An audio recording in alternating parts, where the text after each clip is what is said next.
வணக்கம் மக்களே, welcome to universe voice Tamil.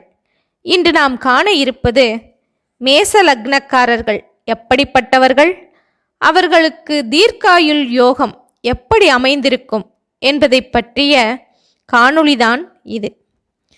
பொதுவாக மேச லக்னக்காரர்கள் துணிவும் சுறுசுறுப்பும் மன வலிமையும் கொண்டவர்கள். எந்த காரியத்தையும் விடாமுயற்சியுடன் சாதித்து வெற்றியடையக்கூடியவர்கள்.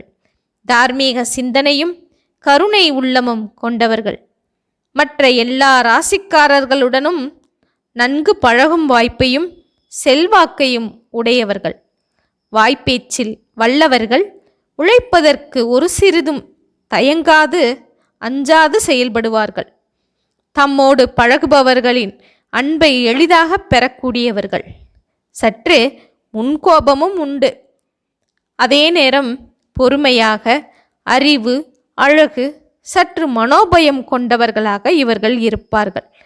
தைரியம் உடையவர்களாக இருந்தாலும் சில நேரம் மனதில் பயமும் உண்டு. இந்த லக்னத்திற்கு சூரியன், வியாழன் இவர்கள் சுபர்கள். சனி சம்பந்தப்பட்ட வியாழன் எப்போதும் பாபபலனை கொடுப்பார்கள். வியாழனும் சூரியரும் யோககாரகர்கள். அவர்கள் யோகத்தையே தருவார்கள். சனியும் புதனும் மாரகாதிபதிகள். அவர்கள் கண்டத்தை தருவார்கள். சுக்கிரன் கொல்ல மாட்டான், ஆனால் துன்பத்தை தருவான். சனி முதலானவர்கள்தான் கொள்வார்கள்.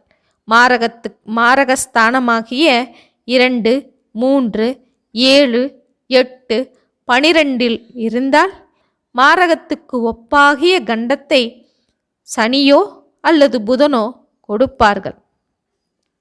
சரி, இப்பொழுது மேச லக்னக்காரர்களுக்கு தீர்க்காயுள் பாவம் எப்படி இருக்கின்றது என்று பார்ப்போமா?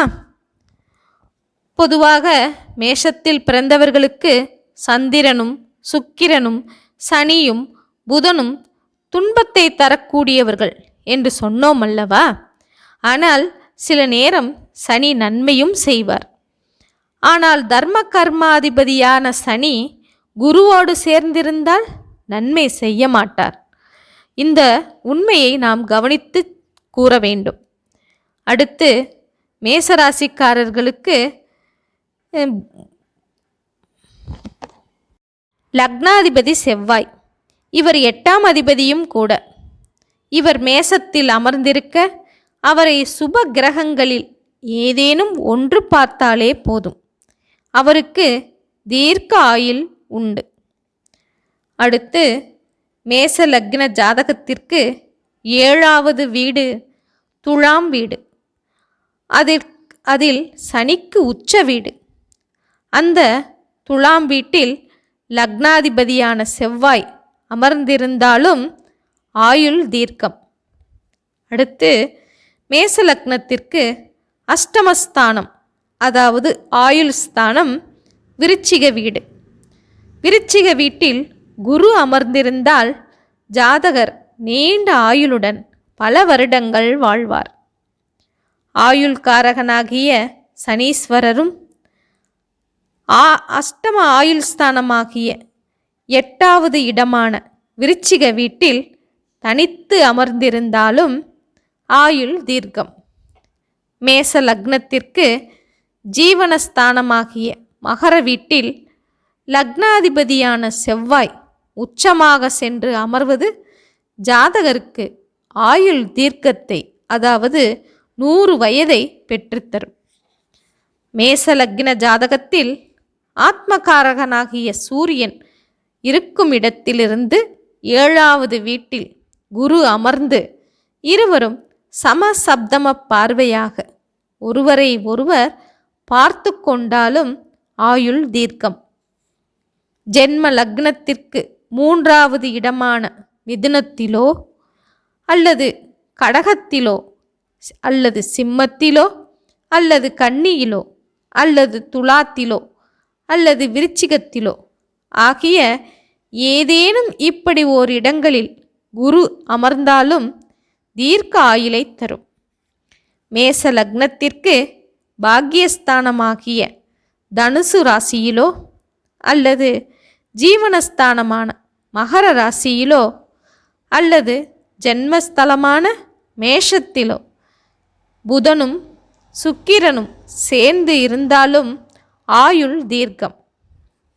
மேச லக்னத்திற்கு 4வது இடமான கடகத்தில் குருவும் சுக்கிரனும் சேர்ந்து அமர, ராகுவோ அல்லது கேதுவோ லக்னத்தில் அமர, ரிஷபத்திலோ அல்லது மிதுனத்திலோ ஆயுள் காரகனாகிய சனீஸ்வரர் அமர்ந்திருந்தாலும் அவருக்கு தீர்க்க ஆயுள் உண்டு. மேச லக்னத்தில் சந்திரனும் கும்பத்தில் குருவும் மிதுனத்தில் பாப கிரகங்களும் இருந்தால் மேச லக்னக்காரர்களுக்கு தீர்க்காயுள் நிச்சயம் உண்டு. ஓகே மக்களே, இதுவரை மேச லக்னக்காரர்களுடைய குணநலன்கள் பற்றியும் அவருடைய தீர்க்க ஆயுள் பாவகம் பற்றியும் நாம் இங்கே பார்த்தோம். இது போன்ற இன்னொரு செய்தியுடன் சந்திப்போம். ஓகே மக்களே, நன்றி, வணக்கம்.